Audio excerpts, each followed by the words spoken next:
Assalamualaikum warahmatullahi wabarakatuh. Alhamdulillah wassalatu wassalam ala rasulillah wa ala alihi wa sahbihi. Amma ba'du ya ibadallah usikum Allah jannatan. Ibu-ibu rahimakumullah, pada hari ini kita akan melanjutkan bahasan. Biasanya kan Jumat kedua Imah ya. Karena kebetulan tidak bisa hadir, jadi saya penjaga gawang dan melanjutkan bahasan tentang tadabbur Asmaul Husna. Pada Jumat yang lalu saya berjanji pertemuan berikutnya adalah Ismullah tanpa bi. Karena pada pertemuan yang lalu membahas asma Allah atau Ismullah yang diawali dengan bi, seperti Bismillah. Sekarang tanpa bi. Kalimah Ismullah, ism, hamzah, sin, mim, Allah, yang tidak diawali huruf ba, tidak diawali bi, dalam Al-Quran itu ada 9 kali. Yang maknanya tentu dipengaruhi oleh susunan kalimat.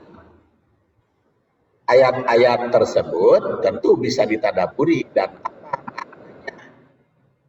Yang pertama kita lihat surat Al-Maidah ayat 4. A'udzubillahi minasyaitonir rajim, yas'alunaka madza uhilla lakum qul uhilla lakumut thayyibat wa ma 'allamtum minal jawarih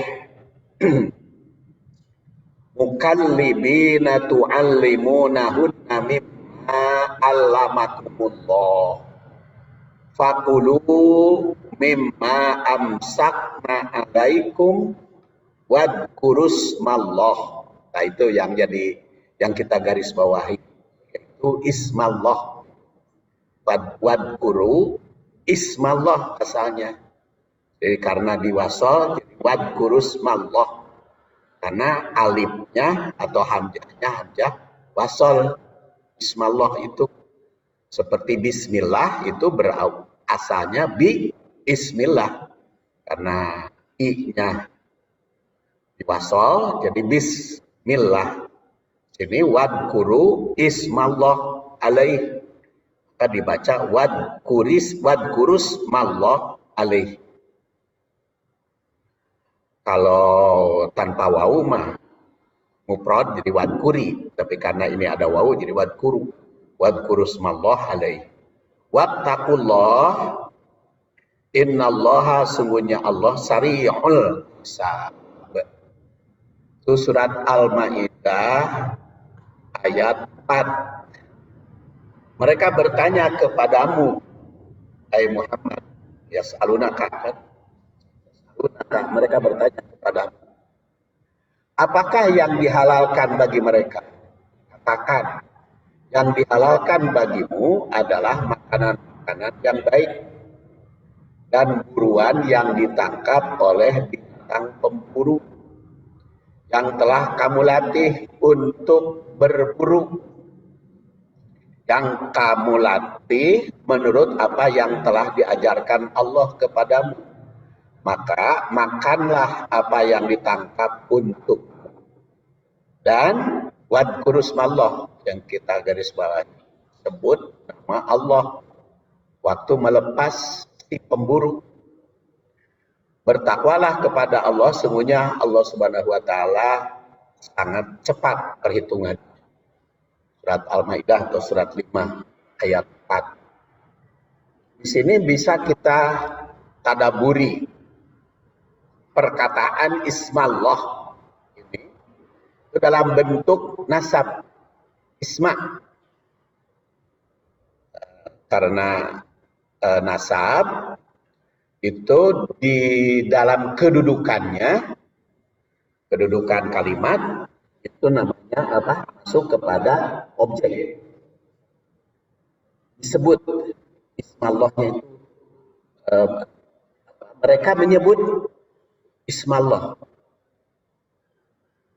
yaitu yang dipanggil nama Allah.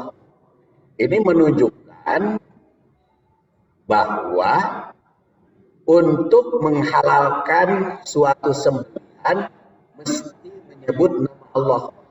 Jadi fungsi Ismullah di sini untuk menghalalkan. Jadi, seperti tadi saya katakan bahwa makna Ismullah itu banyak, tergantung kepada susunan kalimat. Seperti ini saja pada pertemuan yang lalu maknanya ada 13. Sehingga bismillah itu akan terwujud kalau kita terjemahkan secara rinci. Ini juga ismullahnya.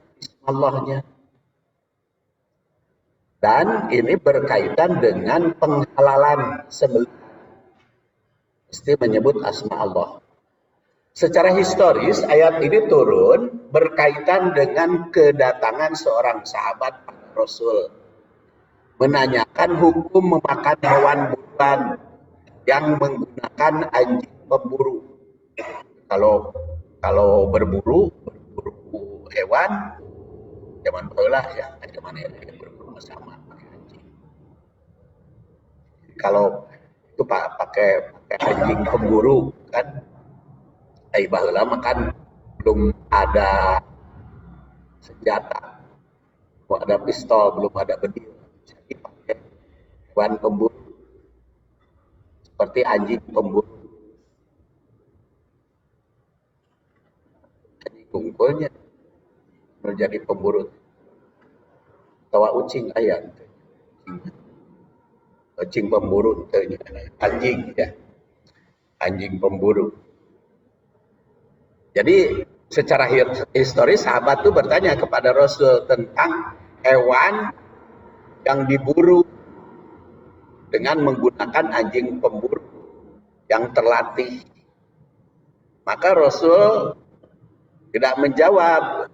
Maka turunlah ayat ini, illa lakum thayyibat wa ma 'allamtum minal jawarih kallibin tu'allimunahunna mimma 'allamakum Allah. Dan dihalalkan pula lakum kepadamu atau ibadah. Jadi yang halal teh yang baik-baik. Jadi yang halal itu pasti baik. Walaupun ada juga yang tidak baik kepada orang tertentu. Wa ma 'allamtum minal jawarih, dan hasil buruan jawarih.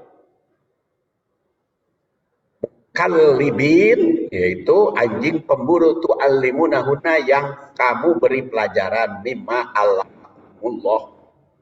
seperti Allah ajarkan. Maka dengan turun ayat ini jelas hewan yang diburu dengan anjing pemburu yang sudah terlatih itu halal. Kalau kita memburu naon mencek pecang apa kancil kambing hutan ya, kambing hutan, atau biasanya di hutan itu kalau kaum muslimin mah tentu yang halal yang diburu itu pakai anjing sehingga ditangkap oleh anjing. Jadi ya kalau KGG luka jadi tidak boleh. Jadi kalau nudi gegel nate, nudi buru nate luka. Jadi artinya luka nate termakan gitu. Tapi ari teu termakan teu masalah. Ya, tatkala ada sahabat yang bertanya tentang hukum memakan buruan menggunakan anjing pemburu, beliau bersabda, ma'am saka alai walam yakul minhu fakulhu. Jadi apa yang ditangkap oleh anjing dan oleh anjing itu tidak digigit, tidak digegel, tidak diambil sebagian makannya, itu dimakan, tidak dimakan ku anjing nanti. Kalau ada yang dimakan tidak boleh.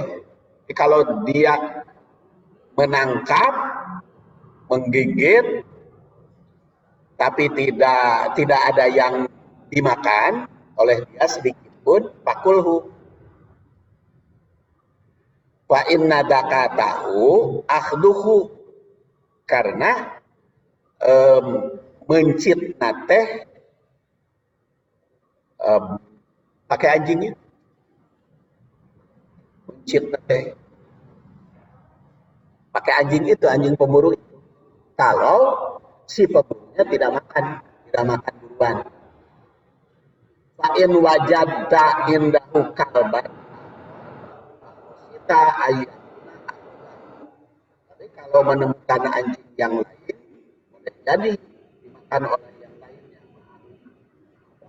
Talahu kala ta'kul, makan. Diburu oke ku anjing yang lain yang tidak pakai basmalah ketika melepasnya, melepas anjing burunya. Kala ta'kul.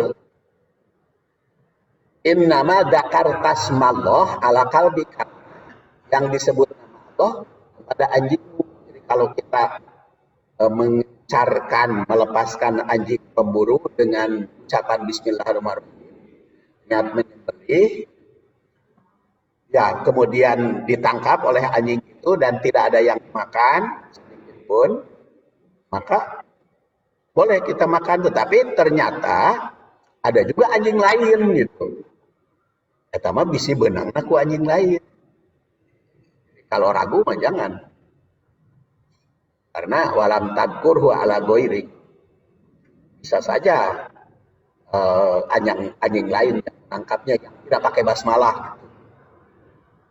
Jadi ini lebih kepada ketentuan asma Allah bisa menghalalkan yang haram. Jadi hewan buruan itu, pemilik binatang itu, pemburu itu mengucapkan basmalah.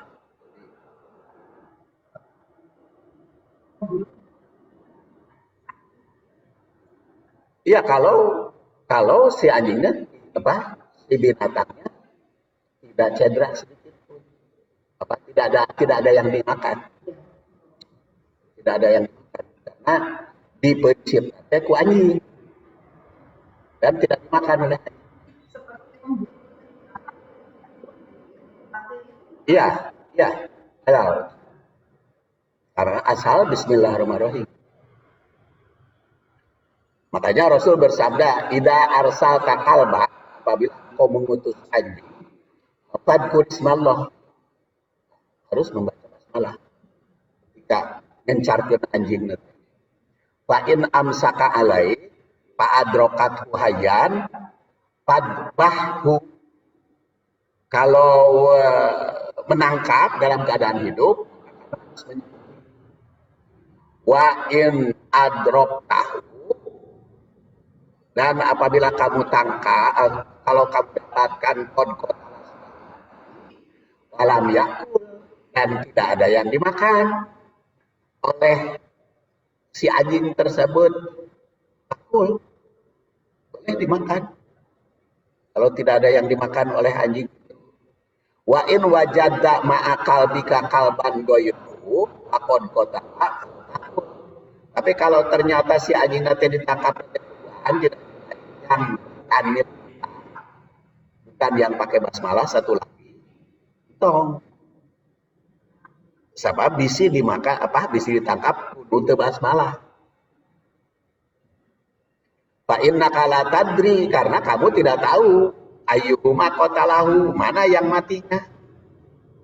Wa in romaita sahmaka, begitu pula melepaskan panah atau tembak. Makanya fadkur ismallah, sebut nama Allah. Fa in goba anka yauman falam tajid ila asar sahmika, fakul, in syi'ta wa in wajadtahu gharikon. Kalau kapangi pak kakara kapangi besok nanti kelap temenan dalam isi paeh nanti kelap. Kalau nanti yang kere karena diyakini oleh tembakan itu boleh. Nah itu ismullah ya, nama Allah itu bisa menghalalkan yang diragukan. Makanya dalam surat Al-Maidah ini berkaitan. Ada beberapa hal yang kita garis bawahi dari surat Al-Maidah ayat 4. Pertama, pangkal ayat ini diawali dengan yas'alunak. Kalimatnya yas'alunaka. Memberi isyarat disyariatkannya bagi setiap muslim untuk mau bertanya. Jadi bertanya teh diperintah. Kalau tidak tahu. Bertanya yang tidak tahu. Wa ma arsalna min qablika illa rijalan nuhi ilaihim fas'alu ahla dzikri in kuntum la ta'lamun. Wa ma arsalna tidak kami utus min qablika sebelummu illa rijalan kecuali lelaki nuhi kami beri wahyu ilaihim pada mereka fas'alu ahla dzikri maka bertanyalah ahla dzikri kepada ahli ilmu, kepada yang mengetahui tentangnya, kepada yang mengetahui apa yang ingin kita menjawab, menerima penjelasan. Jadi memang harus ke ahlinya bertanya teh. Jadi kalau ahli fikih ya ke ahli, kalau bertanya tentang fikih ya ke ahli fikih, kalau tentang tafsir ya ke tafsir, kalau tentang penyakit ya ke ahli medis, ke dokter. Jadi sesuai dengan alat. Kalau pertanian ya ke ahli, bagus nama gitu. Jadi makanya Islam itu mengajarkan setiap individu itu punya keahlian masing-masing. Makanya kan di kita juga pendidikan itu, lamun SD kan segala pelajaran awal ke SD segala pelajaran ayat. SMP ada dikurangan kan jurus, SMA lebih dijuruskan kan ada IPS. Kalau perguruan tinggi S1 itu kan ada prodi. Tapi kalau S2 lebih lagi, lebih kecil lagi. Dokter mana terfokus lagi. Karena memang manusia itu nggak mungkin segala tahu. Jadi kalau ada manusia mengatakan segala tahu itu bohong, nggak mungkin segalanya tahu. Tapi kalau segalanya tahunya itu di bidangnya, dia segala tahu di bidang itu, di bidang yang dia kuasai. Kalau segala rupa tahu tidak mungkin. Makanya di sini kalau bertanya teh fas'alu ahla dzikri, ke ahlinya. Makanya kan sekarang mah dalam bidang kesehatan saja kan sudah terbagi 3 ya, apotek, perawat dan kedokteran. Dan ternyata juga kedokteran juga kan ada dokter umumnya saja ada terbagi, ada dokter gigi, ada dokter.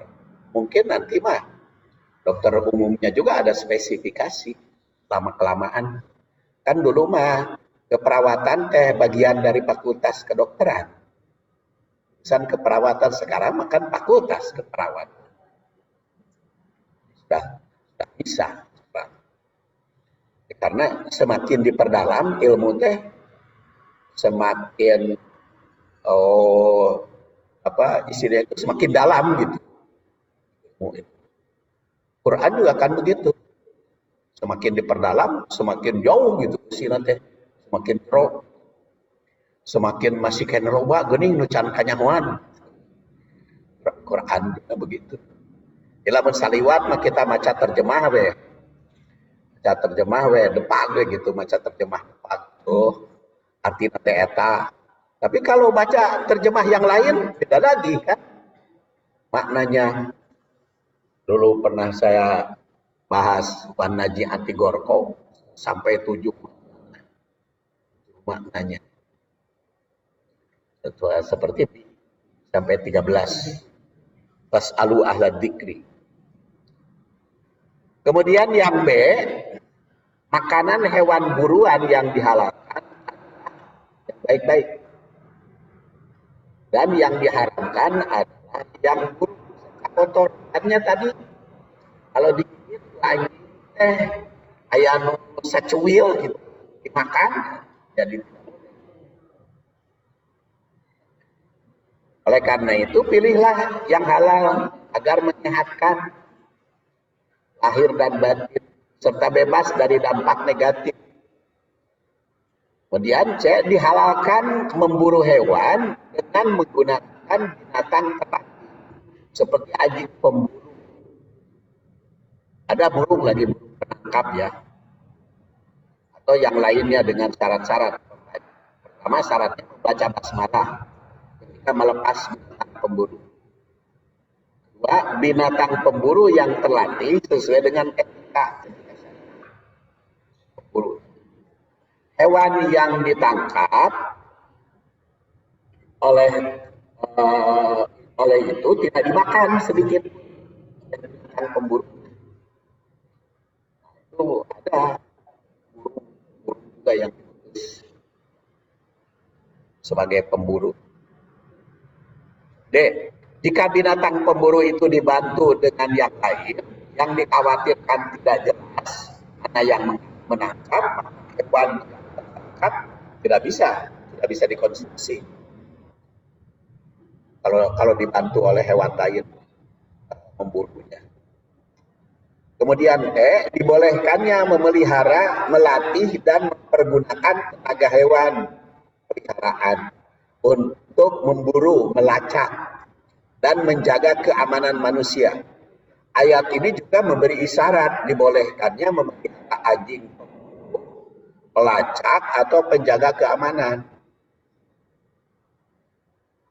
Namun memelihara anjing lainnya bukan pemburu, bukan pelacak, itu mengganggu nilai ibadah. Ya mah ibu ngurus anjing we di rumah teh. Bernaon anjing teh? Pemeliharaan we seneng gitu. Seneng ngurus anjing. Eta mah ngaganggu ibadah. Anjing helder. Tapi anjing helder teh bukan penjaga. Bukan merenang ari anu di rumah mah bukan heldernya anjing bulldog gitu. Bull. Anjing bulldog dog teh anjing bull. Nah itu mah anjing buruan diriwayatkan dalam hadis manik tanah kalban illa kalbasoidin au masyiatin nakosok min ajrihi kulla yaumin kiroton. Barang siapa yang memelihara anjing selain anjing pemburu atau penjaga, maka pahala amalnya dikurangi setiap hari ukuran 2 kirot. 2 kirot itu daya mengartikan 2 inci. Jadi amal orang teh digerowotan gitu. Namun senang memelihara anjing, bukan anjing buruan, bukan anjing pelacak mah. Anjing kesenangan mah. Dan redaksi lainnya manik tanah kalban illa kalba masyiatin au kalba soidin makoso min amalihi kulla yaumin kirot. Ada kiroton 2 kirot, ada 1 kirot. Kirot itu terkadang berarti uang recehan dinar, kadang berarti ukuran 1 inci atau daun yang bercabang 3 kirot. Itu kalau inci mah kan 2,5 senti inci. Tapi ada juga yang mengartikan uang recehan dinar, uang emas. Kan 1 dinar teh 4 gram seperempat, 4 gram, 4,2 gram setengah. Recehan dinar itu kron. Nah itu teh pokoknya mah kalau hanya memelihara anjing kesenangan itu amal kita korowotan. Yang jelas mah bukan amal duit korowotan kan pasti ada anjing teh lebih dari manusia mah saya kebutuhan. Coba anjing mah kan sampai membutuhkan daging sekian kilo. Kita makan daging paling 1 on sekali makannya, atau 700 sampai 70 sampai 80 gram sekali makan anjing bisa 1 kilo. Bisa 1 kilo kesorangan. Yang jelas itu di korowotan itu amal. Tapi kesenangan mah gitu, sok lupa. Dengan demikian jelas anjing itu kalau hanya untuk bersenang-senang itu mengurangi nilai amal. Apalagi kalau anjing itu berada di rumah. Itu akan menghambat malaikat pengirim rahmat. Diriwayatkan oleh Al-Bukhari 11 halaman 2, la tadkhulul malaikatu baitan fihi kalbun wala suratu tamasil. Tidak akan masuk rumah malaikat apabila di rumah itu ada anjing dan surah tamasil. Surah tamasil itu patung. Walaupun ada juga yang mengartikan foto. Tapi kalau surah tamasil itu jadi fotonya yang ada kalangkangnya. Ya, jadi dalam bentuk ya patung lah. Patung surah tamasil.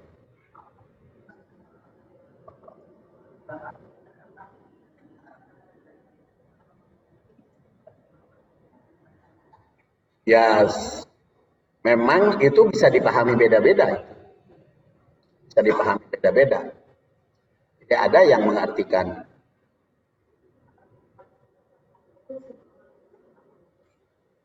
ya Pak, tentu saja bisa dipahami kalau pengertian asal semua jenis patung.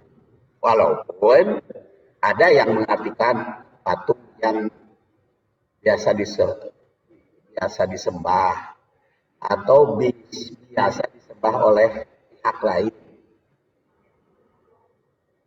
Makanya tadi akan beda-beda itu di kalangan ulama. Akan beda-beda di kalangan ulama. Pengertian nama. Yang penting di sini surah tamasil. Surah tamasil itu bisa diartikan macam-macam. Tapi kalau yang biasa disembah oleh agama lain, alat sesembahan, tekong, Ganesha, gitu ya. Terus patung Buddha kan sembah. Ya otomatis. Jadi pengertiannya itu akan para ulama itu berbeda-beda. Para ulama itu berbeda-beda pengertian surah tamasil. Yang mengartikan segala macam berbentuk patung. Yang mengatakan karena berkaitan dengan istilahnya berkaitan. Tapi kalau kita ingin bebas atau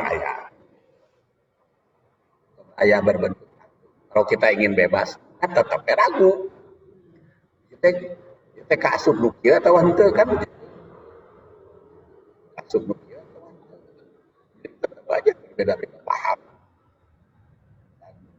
Nah, itulah sebabnya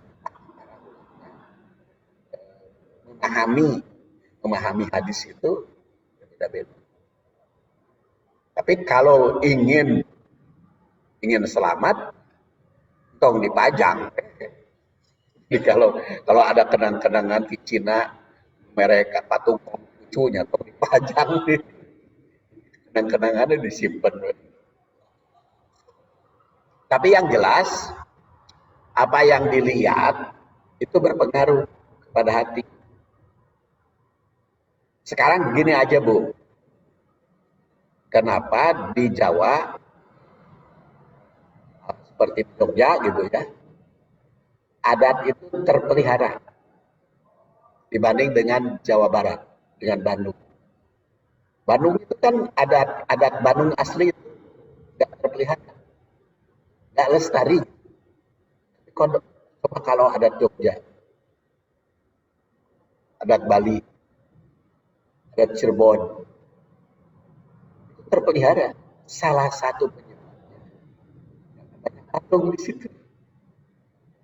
Jogja, Borobudur kan, terpelihara budaya Tulang. Bali, Bali itu makanya setiap setiap rumah pemeluk agama Bali ada patungnya.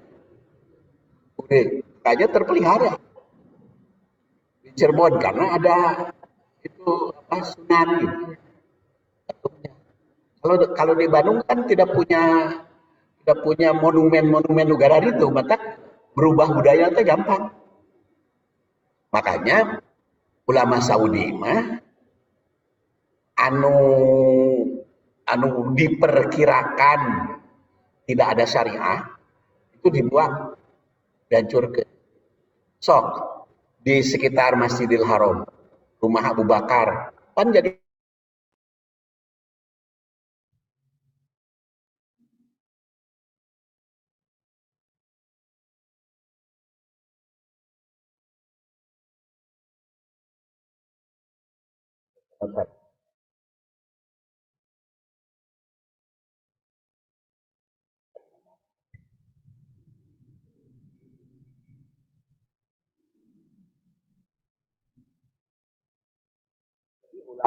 ulama Saudi sekarang peninggalan Rasul dihancurkan. Rumah Rasul yang rumah Siti Khadijah kan sekarang menjadi perpustakaan. Itu Jabal Gubes yang dekat Masjidil Haram kan jadi istana. Padahal kan Jabal Gubes sejarah pisan itu teh. Sejak zaman Nabi Ibrahim katanya manggil manusia. Terus Bilal suka ada di situ. Dibuang.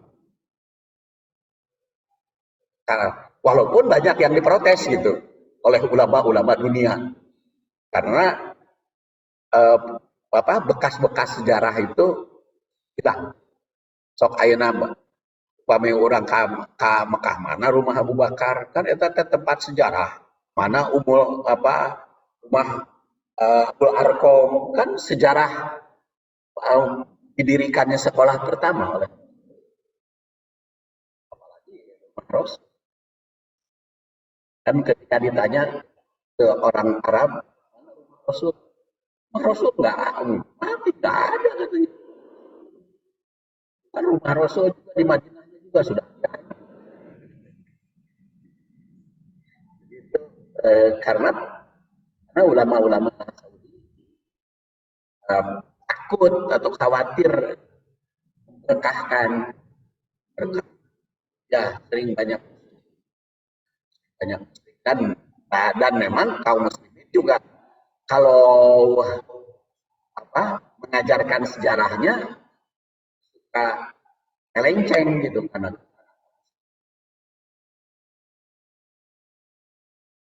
seperti seperti lebih menonjol tentang sejarahnya daripada tentang ibadahnya.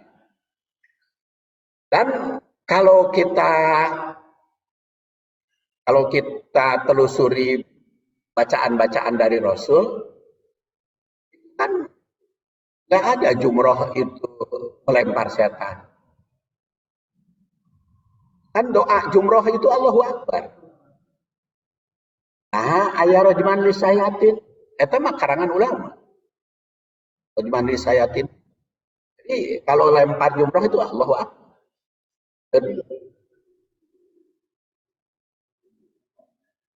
Ya, arba'in itu kan hadis dhaif. Itu dan nubet namanya.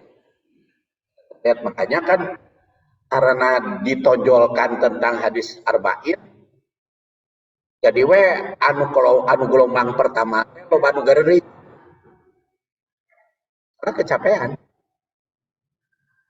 Madinahnya diporsir. Datang ke Mekah ya, yang namanya manusia kan terbatas. Apalagi kalau sudah di atas 60, kalau dibikin capek di Madinah ya datang ke Mekah sudah lupa. Dan itu motivasinya banyak yang lenceng motivasi. Nah, kembali kepada yang tadi, jadi kalau kita perhatikan kenapa patung jadi sorotan oleh Rasul, karena memang berpengaruh kepada pendidikan. Sebab apa yang dilihat oleh manusia itu hati. Sekarang gini aja, kalau ibu nempel gambar di rumah, nempel gambar sepak bola, maka si anak begitu bangun kan ingat sepak bola. Apa yang dilihat? Siapa namanya? Tentang sepak bola tadi. Ronaldo. Gitu ingat Ronaldo. Jadi yang diingat itu Ronaldo. Beda lagi kalau di rumah itu gambar Mekah. Itu bangun anak kecil tuh ingat Mekah. Jadi apa yang kita bangun lihat itu ingat. Jadi berpengaruh kepada pendidikan. Makanya kalau tadi di rumah ada patung Konghucu, nah, ingat Konghucu. Di rumah ada foto, di rumah ada foto artis kan, begitu bangun ingat ke artis. Beda dengan di rumah itu kalimah thayyibah unggul, ingat karena kalimah thayyibah. Itu berpengaruh. Makanya Rasulullah SAW, kita tidak berbicara haram makruhnya, tidak berbicara itu. Nanti kan seperti tadi saya katakan, kalau berbicara haram makruh mah atau patung nukumaha gitu kan, para ulama akan tetap berbeda-beda pahamnya. Cuman ditinjau dari sudut pendidikan berpengaruh manusia. Jadi begitu masuk rumah ningali buku, ingat buku. Jadi itu tergantung kepada ingatan.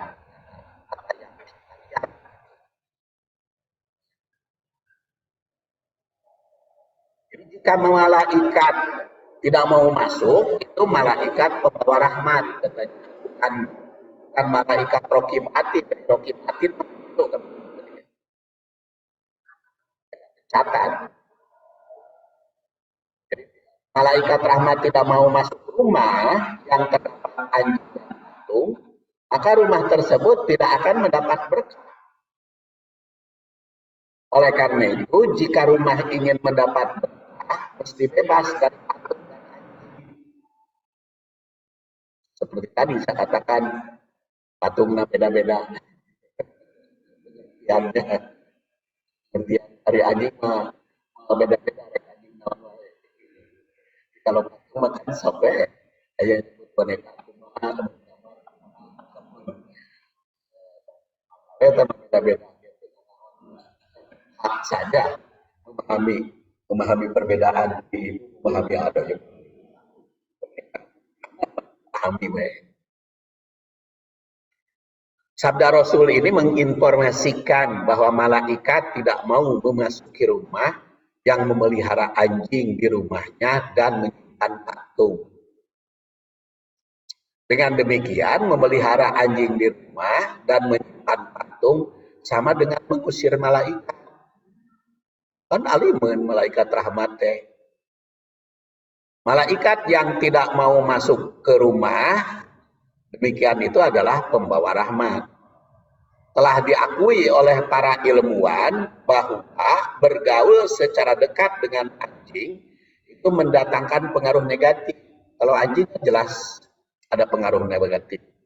Sekarang kan di Bali lagi diberantas karena rabies. Terus di mana di Banyuwangi. Sekarang terakhir itu. Tapi yang jelas lagi merajalela Bali. Karena kan banyak anjing. Kemudian di Amerika Serikat itu kucing dan anjing. Ya.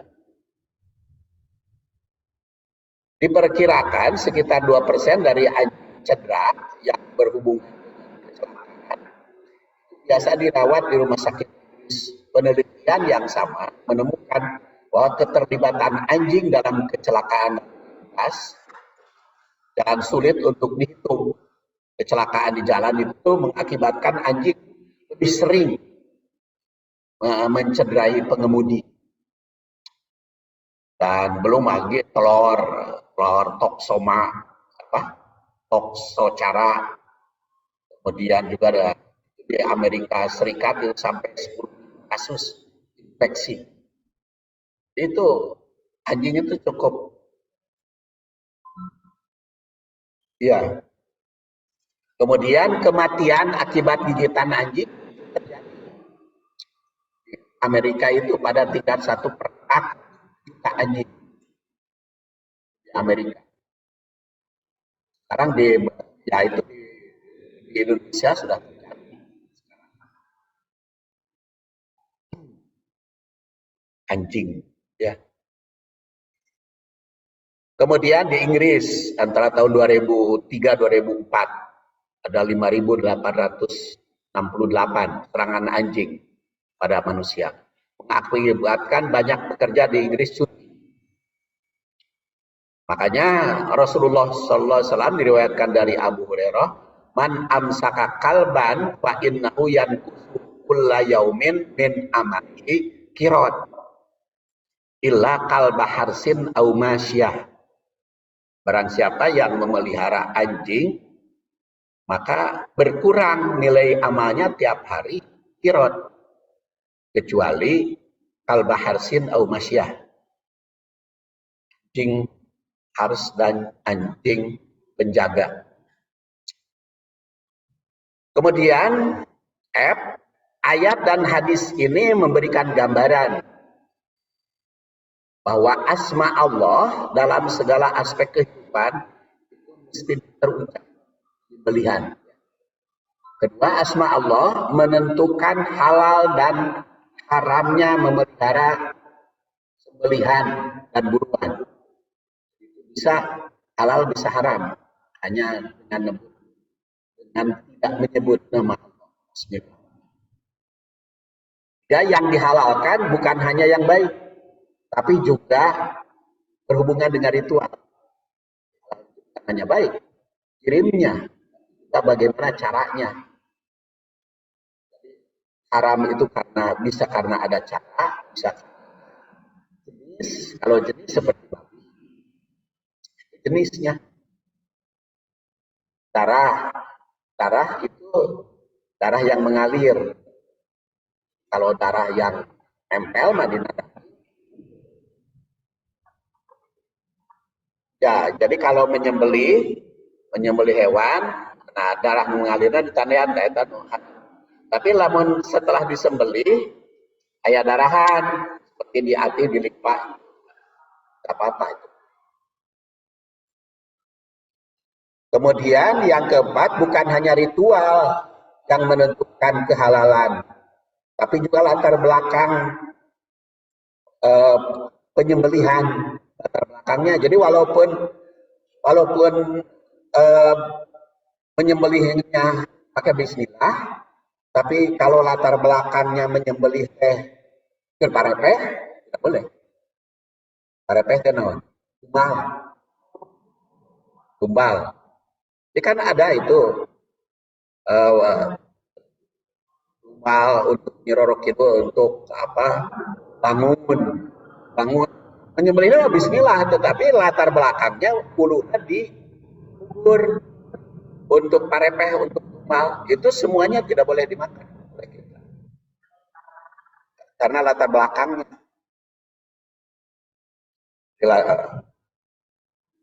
Termasuk juga daging semua, jadi bukan hanya yang dikubur. Kemudian motivasi binatang, alat pemburu juga harus diketahui, yaitu antara lain oleh Rasul ditunjukkan. Namun binatang tengegel, sebagian dagingnya itu dia bukan karena majikan, karena dia lapar, pemburu. Kemudian itu surat Al-Maidah ya, ayat 4. Sekarang surat Al-An'am ayat 119.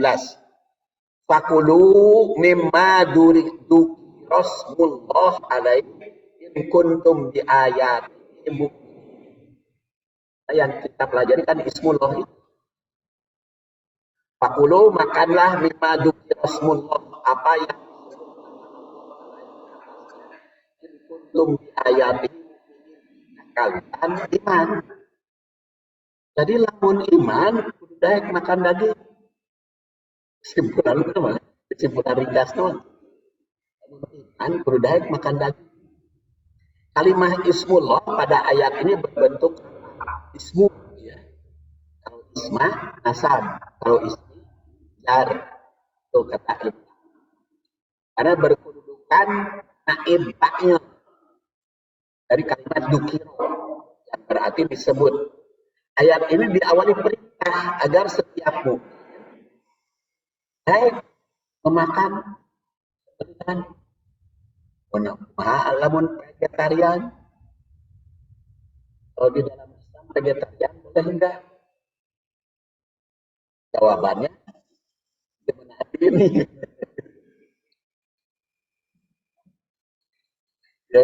Vegetarian itu kan anti makan daging.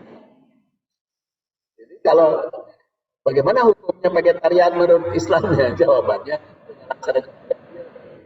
dulu kan pakulu teh lamer itu menurut ilmu perintah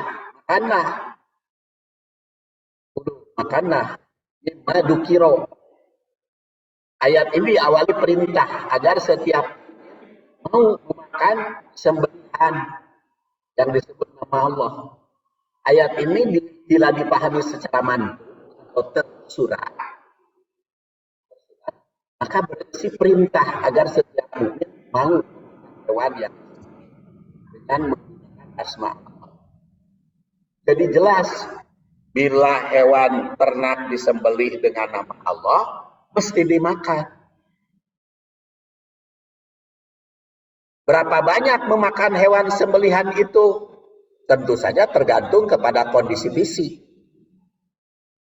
Fisiknya sehat, kolesterolnya 140, 150, oke, badai makan seger, oke. Tapi lamun kolesterol ibu 300 ke atas, kudu dikurangi. Cuma tergantung, makanya tergantung kondisi fisik masing-masing. Jika ditinjau dari sudut mafhum tersirat, itu mengandung larangan untuk menjauhi hewan yang disembelih. Ya, disebut nama Allah. Jadi tegas orang yang mengharamkan makan daging itu merupakan pelanggaran ayat ini.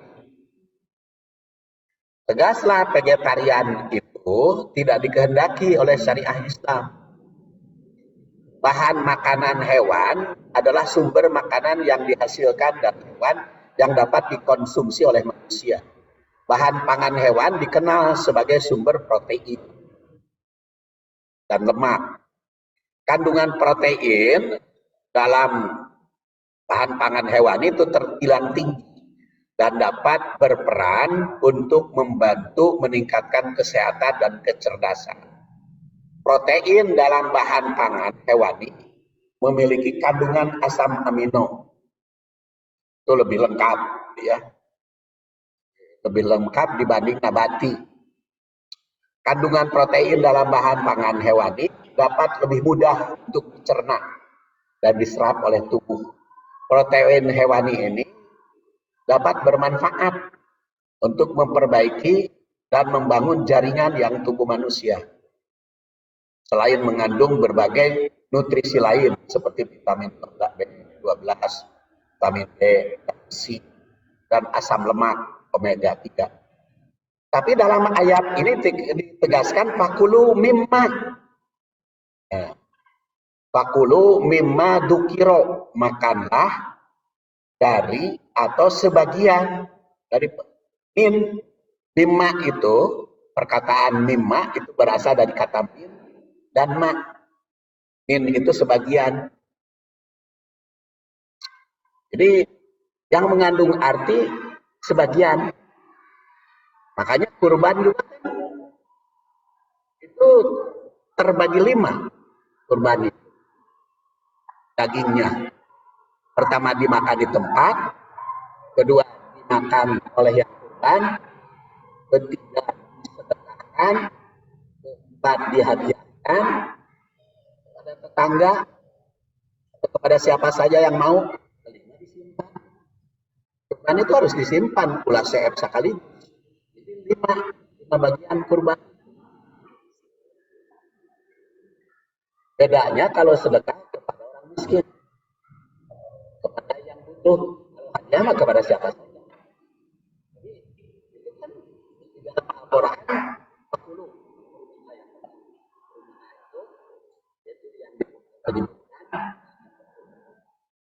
Kemudian akibul ba'is wal munkar.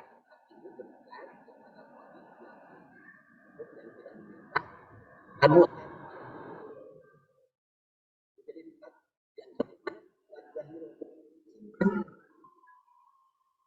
naon bet disimpen kan ulah sakaligus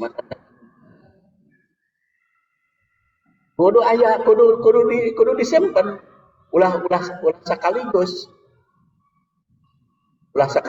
tapi sekaligus nanti tergantung kondisi fisik masing-masing. Itu min itu bisa berarti sebagian kecil, bisa juga min teh bagian hewannya. Bagian hewannya ada kan ada khas dalam, ada khas luar, ada musir, paha, ada kulit, ada otak, ada mata. Itu juga sebagian. Jadi kalau ibu masih sehat mah pada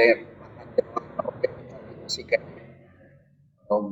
butuh seger mah gitu kan, pada nuang apa itu namanya yang di Cirebon deh, pal gentong campur jeroan, hari kolesterolnya hebat apa kecil mah.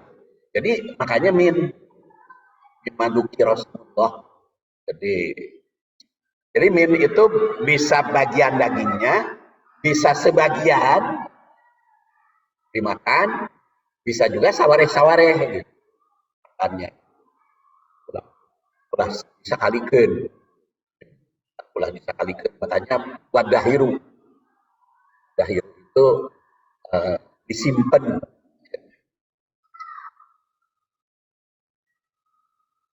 Dan di sini dikatakan jangan berlebihan. Jangan lebihan. Memakan protein hewani itu mesti terukur. Oleh karena itu pembagian daging hewan kurban mesti disisakan sebagai bahan makanan selanjutnya, meskipun memiliki banyak kandungan yang bermanfaat. Mengkonsumsi makanan yang bersumber dari pangan hewani itu secara berlebihan tidak dianjurkan karena dapat meningkatkan risiko pada penyakit seperti penyakit jantung, diabetes, ya, Kalau yang diabetes kan tidak boleh banyak-banyak hewani. Ya, yang mengandung gula. Berlebihan dalam segala hal adalah tidak baik. Makanya Quran mengatakan wakulu wasrobu wala tusrifu. Innahu la yuhibbul musrifin, surat Al-A'raf. Makan dan minum tapi jangan berlebihan. Karena Allah tidak senang pada berlebihan. Surat Al-A'raf ayat 31. Kan ini mah Quran teh berkaitan dengan wisata kuliner. Makanan karena wisata itu kan diperintah oleh Quran kan, dalam surat Al-Mulk itu dikatakan famsu fi manakibiha, sok jelajah langit dan bumi teh, wakulu min rizqiha, akan jadi wisata kuliner tadi perintah. Dan ditegaskan Rasul itu ma'aba, Rasulullah SAW atau aman kot, Rasul itu tidak pernah mencela makanan apapun. Jadi kalaupun kita sekarang dilarang makan tertentu, ngalece maulah, dan makan saja. Di ayat ini memerintah makan dan minum sesuai kebutuhan, jangan sesuai keinginan, tapi dengan tegas melarang berlebihan. Oleh karena itu gaya hidup itu mesti diukur agar sejahtera selama hidup. Ya, setelah sakit itu luka diatur, insya Allah kita bertemu lagi di lain kesempatan. Subhanakallahumma wa bihamdik, asyhadu an la ilaha illa anta, astaghfiruka wa atubu ilaik. Assalamualaikum warahmatullahi wabarakatuh.